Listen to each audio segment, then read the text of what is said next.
Bir qrup paytaxt sakini Bakı şəhərində fəaliyyət göstərən Ailə Park MTK-dan şikayətçidir. Nərimanov rayon ərazisində Ailə Park MTK tərəfindən gecə saatlarında söküntü işləri aparılıb.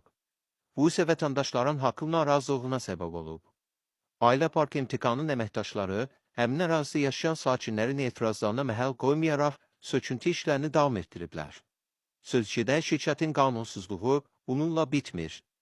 Bakı şəhərinin Nərimanov rayonu İzzətdin Həsənoğlu və Təbriz küçələrinin kəsişməsində fəaliyyət göstərən Ailə Park MTK tikinti ərazisində iri gövdəli yaşıl ağacı kəsib. 11 saylı Regional Ekologiya və Təbii Sərvətlər İdarəsinin əməkdaşları nəzarət tədbirləri zamanı Ailə Park MTK tərəfindən 15 ağac və kol bitkisinin kəsildiyi və təbiətə 13.380 manat məbləğində ziyan dəydiyini müəyyən edib.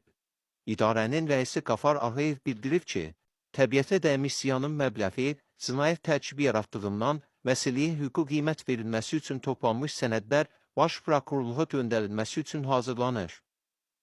Maraqlıdır ki, qanunsuzluğu cərmələyən 11 saylı Regional Ekologiya və Təbii Sərvətlər İdarəsinin sektor müdürü Rəvan Teymurovun da adı qalmaqallarda hallanıb. Belə ki, Xətai rayonu Cavanşir küçəsi 295 ünvanında inşa edilən obyekt sektor müdürü Teymurov Rəvan Əjdəroğlunun adına sənədləşdirilib.